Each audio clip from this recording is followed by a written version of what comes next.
Welcome to a brand new episode of Curious and Inspired. I'm your host, Matt Vandrick. So in this episode, we're going to talk about how the outrage over an AI-generated Val Kilmer performance reveals the widening gap between what your eyes see and what your mind knows. How Chinese workers fighting back against AI replacement are showing us where power actually lives in this moment. 2 AI projects doing the right thing and what the rest of the industry could learn from them. And then, for my thought of the week, what the Met Gala Bezos backlash and the "but you still shop on Amazon" response are really telling us about how to navigate cultural conversations in 2026. All that and more on this episode of Curious and Inspired. Let's get into it, shall we?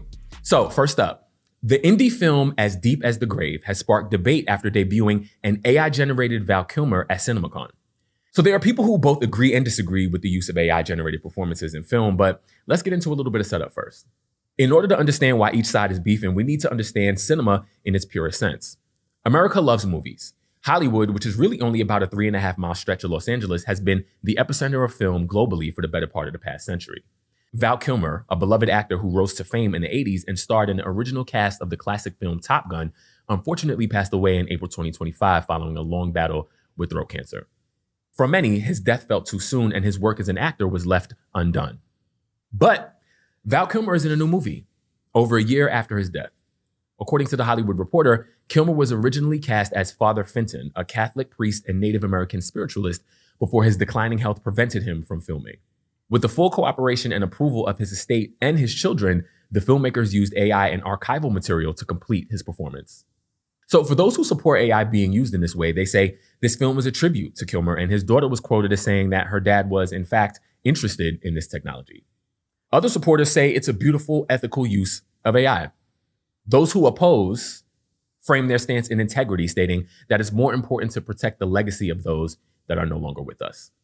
They feel that an AI-generated version of Val Kilmer is exploitative, disrespectful, and sets a dangerous new precedent for performances in the film industry. So in some ways, I get it.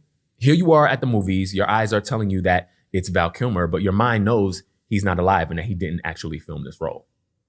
And then instead of enjoying the movie, your mind enters the battle of real versus AI, something that could be distracting and take you out of the immersion of the film. Suddenly, instead of paying attention to the plot, you're preoccupied with trying to catch whether you can tell it's a fake performance. The overall story gets messy at that point because he didn't die mid-filming. He was cast, his health declined, and he passed before production really began. So this is much different than, say, Heath Ledger, who passed after his iconic portrayal of the Joker in Batman, which we didn't know at the time would be his final role. It's also not quite the, we built an actor completely from scratch with no human involvement either. It's somewhere in the messy middle. My mind goes to the age-old question of can versus should. The first thing I keep coming back to is what it says about what we actually value. Val Kilmer was a big celebrity and respected actor. He built a fan base the old-fashioned way through decades of being on screens, in tabloids, and in our living rooms. And that accumulated human equity converts to real ticket sales. The studio is making a bet that people will pay money to see his face one more time. That's different than leaning into his artistry or some intangible thing only he could deliver. They brought him back because his likeness has commercial value, which is fine in general, but what happens to the value of human performance when we don't actually need real humans to deliver it anymore? Last episode, we talked about Sienna Rose, the AI-generated artist with 3 million monthly Spotify listeners. That was the music industry. And now we're seeing it creep into Hollywood. I feel like there's a window that's open right now that is closing. Val Kilmer is famous enough to resurrect because his fame was earned in an era when fame still required being a human. The people whose likenesses are valuable enough to bring back today may be among the last generation whose fame means anything in that old sense. 20, 30, or even 50 years from now, when AI performers are the norm and the audience has been trained to accept them, what is a Val Kilmer actually even worth? What is any human performer worth? The real thing to consider for me is beyond, is this movie disrespectful to Val's legacy? Though that is a real question. The bigger question is, what does it look like to value human performance differently once AI performance becomes essentially free? What does it mean to be a performer at all in the future? And then there's a smaller, more practical thing I'll say quickly. There's also the issue of the broken illusion. The whole point of special effects in cinema has always been to suspend your disbelief, to let you forget for a couple hours that you're watching a constructed thing. Special effects to show a robot transformer or an alien is something that we expect. Your brain has nothing to compare it to, and you kind of know that it doesn't actually exist. But a human that you know is dead is a different kind of thing. Your eyes are seeing him, but your brain remembers that he's not really here. So I'm curious, think about your favorite performer, dead or alive. What is it about them that you actually value? Is it something AI could reproduce, or do you personally need a human to express it? And then further, let's say 20 years from now, when AI performers are everywhere, what do you think will still make a human performer worth watching? Or will it stop mattering to you altogether? Drop it in the comments. So corporate America is a very interesting place that all of us in some way have engaged with in our lifetime. And the thing about getting a job is that one day you may lose that job. Turnover is a part of corporate culture. Senior employees train junior employees who will ultimately replace them. Interns flood in during summer months with hopes of impressing someone enough to be offered an opportunity. Among teams, unspoken or not, colleagues eye each other, making assessments of who's the weakest link, maybe gunning for promotions. And now, today's news. What if the entity making the assessment of you being the weakest link is the AI that you trained? Some Chinese workers are finding this out in real time. Earlier this month, as reported in MIT Technology Review, a GitHub project called Colleague Skill went viral on Chinese social media. Here's how it works. A user enters a coworker's name, adds some basic profile details, and the tool automatically pulls chat history and files from popular workplace apps. Then generates a detailed manual describing that person's duties, their workflows, even their little quirks, all packaged up neatly for an AI agent to replicate. One tech worker in Shanghai tried it on a former colleague as an experiment and said it was surprisingly good. It even captured how the person punctuated their messages. You really can't make this up, like truly. So to be fair, Colleague Skill was created as kind of a joke. The engineer behind it, Tianyi Zhu, said it was a stunt, a reaction to AI-related layoffs and the growing pressure on employees to essentially automate themselves out of a job. He didn't intend to build a product. He just intended to hold up a mirror. And the fact that millions of people recognize themselves in that reflection says a lot. Here's where it gets crazier. Bosses across China aren't laughing. Since AI agent tools became a national obsession there, managers have been actively pushing employees to document their workflows, to feed AI systems that could one day replace the people who wrote them. One researcher put it plainly, companies gain data on employee know-how, workflows, and decision patterns, and that helps them figure out which parts of the job can be standardized and which ones still need a human. The implications of that sentence is a lot to think about. One software engineer speaking anonymously because, well, job security, trained an AI on their own workflow and described the experience as feeling like their work had been, quote, flattened into modules. So 10 years of judgment, instincts, and hard-won context reduced down to modules. And before you say, but Matt, that's China, what does that have to do with us here in America? Don't get it twisted. America's workers are already being asked to document processes for AI tools. The dynamic is very much the same, and so is the pressure. The only difference is how far along the timeline we are. The part I find fascinating and a little bit inspiring and really funny is that some workers are pushing back with the same tools being used against them. Koki Zhu, an AI product manager in Beijing, built an anti-distillation tool, literally designed to sabotage the process. It rewrites your documented workflows into vague, generic language that produces a less useful AI stand-in. She built it in about an hour. It got 5 million likes. She said she originally wanted to write an op-ed and then decided it would be more useful to make something. And I respect the energy. She also raised a legal question that I don't think is getting nearly enough attention. A company might own your work chat history and the files on your work laptop, but can they own your personality, your tone, the judgment calls you make that aren't written in a manual? That line starts to get very blurry and nobody is clearly drawing it yet. To be honest, it feels like an image and likeness deal like Hobby Lame when we talked about a few episodes ago. The deeper issue here is bigger than job security. It's the question of whether the things that make you good at what you do can be reduced to a file and handed off to a system. One worker said it plainly, I don't feel like my job is immediately at risk, but I do feel like my value is being cheapened. And I think that's a quote we should hold on to and apply to our own circumstances. That notion really can affect any industry or role. The future of work continues to reshape, and it's important that we continue to keep an eye on it, not from a place of fear, but from a place of awareness.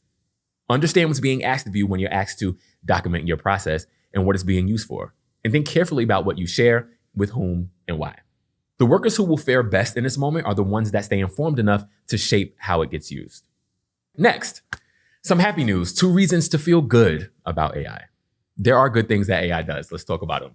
So over the last few episodes, it got a little heavy. There's a lot going on in the world. And I've shared a lot of things about AI that weren't so sunshine and rainbows. AI safety risks, the whole Claude mythos escaping the sandbox.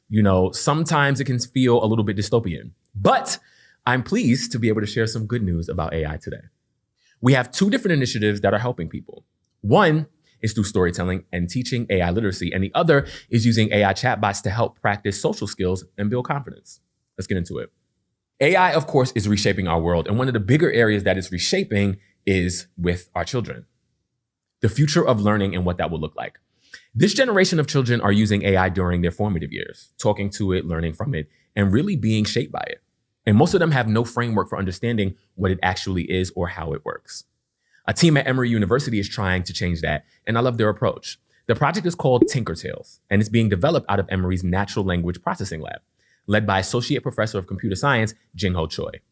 The premise is simple and brilliant to me. Instead of handing kids another screen and saying, here, use this, they built a physical board game that works in conjunction with an AI-powered app. Kids choose game pieces, characters, objects, scenery, and emotions, and scan them with a phone. Each piece has a chip that lets the app recognize the player's choices and uses them to guide how the AI builds the story. According to Choi, the child drives the story. The AI is the collaborator, not the author. And look, as someone who thinks about the way AI is starting to flatten creativity and shorten thinking, this is a great tool to teach young people how to use AI. What I also love is that Tinkertales isn't just about fun, though it clearly is fun. After kids make their choices, they're asked reflective questions. How do they feel about each other right now? Does anyone feel differently from others? The goal is empathy, social awareness, and the ability to sit with the story and think about the people in it. Core human skills cultivated with AI. I'd love to see more of that kind of intentionality with the technology that we're building. Choi made a comparison that stuck with me. He said, when the internet became widely accessible, students who knew how to navigate it had a significant edge, and that AI is a similar inflection point. But the gap it creates will be wider and its impact on human thinking more fundamental. And he's absolutely right. There are no absolutes with artificial intelligence. So Choi is also clear-eyed about what's at stake if we get this wrong. He pointed to the growing tendency of people, adults included, to turn to general purpose AI tools like ChatGPT for mental health support, where there are no guardrails, no clinical grounding, and no accountability if the AI gets it wrong. If adults do this, children will too, he says, and they are far less equipped to recognize when AI is wrong or inappropriate. That's why early exposure done thoughtfully is necessary. The team is currently expanding Tinkertales in two directions. One, focused on social emotional learning, including a multi-child mode where AI helps kids collaborate and navigate creative differences. And the other focused on computational thinking for older students, teaching them how to design and customize their own AI agents rather than just consume what someone else built for them. That second point is really important because when you really think about it, there's a growing divide between people who can direct AI to serve their specific needs and people who can only use whatever the default tools give them. That's a skill gap that over time is going to become a power gap. And Tinkertales is working to close it. The second initiative is coming out of Stanford and it's aimed at a different kind of gap, not in technology literacy, but in people skills. So most of us were never formally taught how to listen, how to show empathy, or how to navigate conflict without it going sideways. We just kind of figured it out in the schoolyard at 3 o'clock. It was what it was. For people whose jobs depend on those skills, like counselors, therapists, teachers, caregivers, the stakes of not having them are actually quite high. And even for the rest of us moving through workplaces and relationships, the absence of those skills costs you something. Stanford computer science professor Dee Yang and her team are using AI to bridge that gap. They've developed a framework called AI Partner, AI Mentor that pairs a role-playing AI partner with an AI mentor that gives feedback. The practice partner takes on a specific persona and a specific problem, and the user practices navigating that conversation. So for example, a teenager struggling with depression or a 35-year-old estranged from his family. The mentor steps in and tells you what you did well, where you could have shown more empathy, and how a more experienced practitioner might have handled it. Shoot, now that I think about it, I kind of need one of these. One of the most interesting things they built, and this is the part that I think gets overlooked, is that they couldn't just use AI out of the box for this. Left to its own defaults, AI is way too agreeable most of the time. It's cooperative and too quick to resolve the tension. And that's the opposite behavior you need when the whole point is for someone to practice handling real human complexity.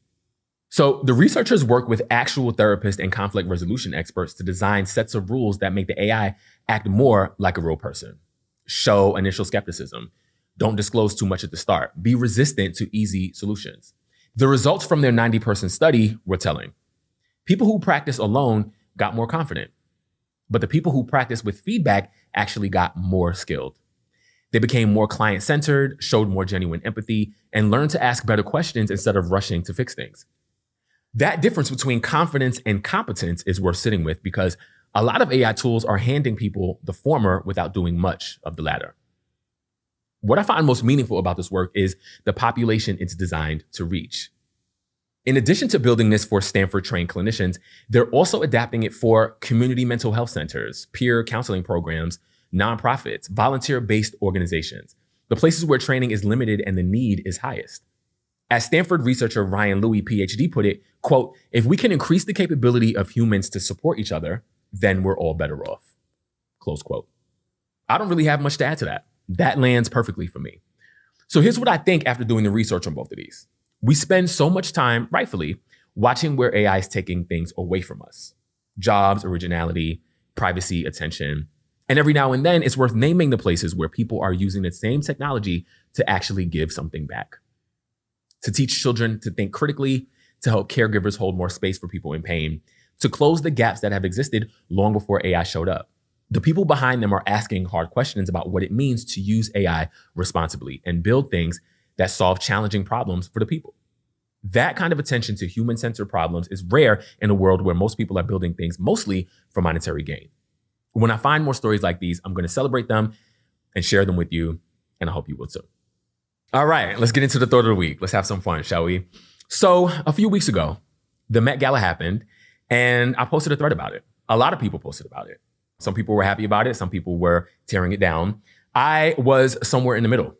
My mind went to the idea of opening up space for critique about the Met Gala. And I wrote about how our ability to what about our way out of accountability is why it's going to be harder and harder for us to find common ground on topics like this. And I wrote, my perspective landed with the idea that it is very hard to tear down a room you still want to be invited to. Lots of people still want to be in the midst of the Met Gala. I don't even know that I can deny that I'm one of them. And that desire to be let in will sometimes be louder than a desire to dismantle. And I wrote about it because Jeff Bezos was lead sponsor of the Met Gala, a $42 million costume party at the same museum where outside protesters were stacking plastic bottles of yellow liquid as a reference to Amazon workers who say they have to pee in them. Bernie Sanders did the math out loud. $10 million on the Met Gala, $120 million on the penthouse, $500 million on a yacht, and a plan to replace 600,000 Amazon workers with robots. Elizabeth Warren said if he can drop $10 million on a costume party, he can pay his taxes. There was even an alternative event downtown that night with Amazon and Whole Foods workers walking the runway. It was a moment. And like every moment of cultural critique in 2026, it was met with people who agree, people who disagree, and people who missed the point entirely with lazy whataboutisms meant to deflate the point. Things along the lines of, you can't be mad at billionaires and have an iPhone. You can't critique Bezos while you shop on Amazon. You're posting on Instagram, which is owned by a billionaire. All things I already know and find completely irrelevant to the greater point being made. I almost replied to a few of them, but I caught myself. The argument the person was making against me was actually proving the thing I was highlighting in the first place. Think about what that response is really saying. It's saying you cannot critique a system without first exiting the system. You can't speak about a road while you're still standing on it. And if that's the only road by that logic, you don't get to say anything at all. There's a distinction missing in most of these conversations. There's complicity, and then there is just the reality of using platforms at our disposal to amplify a message. Complicity is when you have a real alternative and you choose the easier one. Two grocery stores on your same block. One pays its workers well and the other doesn't. You go to the one that supports low wages. That is a choice and is fair to interrogate, in my opinion. But the iPhone, Instagram, Amazon stuff is not that. Let's be very clear. That is when the only road to your audience runs through the company you want to critique. When you can't run a business in 2026 without Amazon Web Services, doesn't mean that you shouldn't run a business. When the best way to get a message in front of your people is through Instagram, you're still allowed to critique Instagram. That's not complicity. That's just operating under the conditions that we're all in. And the move that confuses the two is the move that lets the system off the hook. Because at that point, it's all just blamed on individual hypocrisy and not on the platforms or systems that are actually in control. With that framing, a structural problem collapses into a personal failing. And I don't agree with that. I'm not standing above any of this either, by the way. I'm in it. This show is about the impact of tech on humanity, culture, and society, and I post about it on platforms owned by some of the people I'm critiquing. I run my essays on CuriousInspired.com because I do think it's important, and I want y'all to know that it's important, to continue to build your own systems and not fully rely on the platforms. I am a person inside of the system using the rails of the system to point at the system. That is okay. If I refuse to participate, none of that will reach anyone. Refusing the platform that will help you get a message out is not a moral victory. It just makes you invisible. And if you make yourself invisible, then your messages will never get to the people that need to hear them. So I'm not deleting the post, and I'm not deleting Instagram either. Both would be the wrong move for the same reason. They treat my participation as the problem when my participation is the only reason any of this gets said out loud in the first place. Now, let me be clear, because none of what I'm saying lets the Met Gala off the hook. The critique was sound. I said what I said and I ain't taking it back. A man worth $290 billion sponsoring a $42 million costume party while his warehouse workers are pissing in bottles is exactly the type of thing that deserves to be called out loud, by anyone with a platform that wants to call it out. That critique still stands. What I'm pushing back on is the deflection used against the critique. The fact that the idea that if you have an iPhone, you can't complain about Apple. Because those comments try to expose hypocrisy and shut people up. There's using the system and then there's being the system. Those are not the same thing, even though they look the same from the outside. Shopping on Amazon does not disqualify you from disagreeing with Jeff Bezos' business practices, political ties, or displays of wealth and excess. You can own an iPhone and use it to complain about Apple. I don't expect you to go get a Motorola StarTech or go completely off the grid before you're allowed to complain about Instagram. The best exit ramps get built by the people who are already on the road. Using the tools available to get the messages out is really the only choice that we have. And I'll continue to call out Mark Zuckerberg, owner of Instagram, in my Instagram post if I want to. And if you want to, I encourage you to do the same. As always, stay curious, stay inspired. Now it's time for Ask Matt. Here we go. What's one habit you've adopted to protect your peace in a noisy world? This is a tough one because for me, 9 times out of 10, I'm not protecting my peace in a noisy world. My peace is very much unprotected most of the time, I must say, unfortunately. If I'm keeping it real with you, I wish I was better at it. The news cycle, current events, everything going on in the world, it really does take a toll on me in ways that sometimes I wish it did not. And there's tension there because on one hand, I want to be informed of everything that's going on. I actually need to be informed in order to be able to frame my own thoughts around things and then be able to talk to you guys about it. And so I feel like I'm kind of stuck in this place of kind of wanting to disconnect from the news cycle sometimes, but then feeling like something crazy may happen and I may miss something. And then what, So that awareness has a price on my mental. And I also don't want to go the complete opposite direction either. Like completely disconnecting and existing only in the fun, pop culture, feel good world doesn't work for me really either. And I don't think it really works for anyone in the longer term. I think it's important to remain tapped in and plugged into the things that are happening in the world, even if a lot of them could be distressing sometimes. Blissful ignorance is a very real thing, but it's also very dangerous. And so I try to stay plugged in, but I do realize that sometimes it's not super healthy to be too focused on it. So what do I do to protect my peace? Not very much. But I do know some things that perhaps you can do to protect your peace, things that I'm not doing very well, but maybe you could, that could help you. I've seen a lot on social media about this whole joy as rebellion or finding your joy or leaning into joy. The idea that, a lot of this stuff is out of your control and it's important to find pockets of goodness in your world. Lean into the things that inspire you, lean into the things, the people, places, and things really that make you feel good and that enrich your soul. And so being able to find a happy balance between being tapped into the news and the state of the world, but then knowing when to kind of turn it off and experience an environment of your own creation that could be more fulfilling to you. One thing I have found, maybe I spoke too early. One thing I think I have found is being creative. I think if you pour yourself into a hobby or something where you're making something tactile, something that feels like you can lose yourself in it, even people like do puzzles or coloring books and things like that, things that kind of just feel very simple and analog, can be a space to more naturally find peace in a very, very noisy world. Also, I think it really depends. I kind of jumped the gun. I'm assuming that protecting your peace is about the news cycle, but maybe for you, it could be, the people that you hang around. Maybe family is distressing. Maybe your living situation. Like, there's a lot of stuff that could be going on, but I think it really is about kind of like identifying what those things are that are disrupting the peace, and then finding alternatives or ways to replace, remove, shift around some of those things so that you can have more of a fruitful kind of daily existence.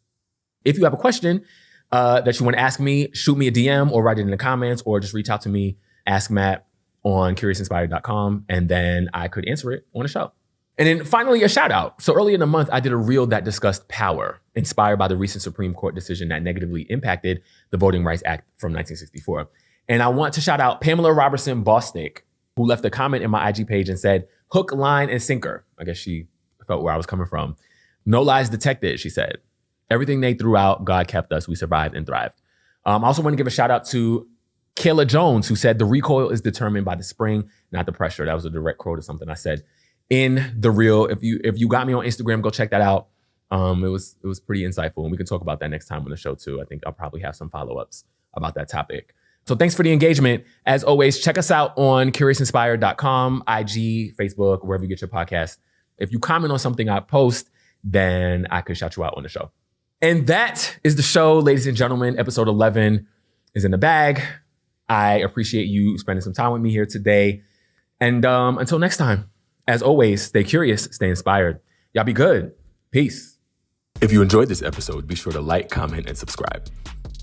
And stay tuned for new episodes Thursdays bi-weekly at 8 p.m. Connect more with me at CuriousInspired.com and at CuriousInspired on all socials. Thanks for watching. As always, stay curious, stay inspired. Y'all be good. Peace.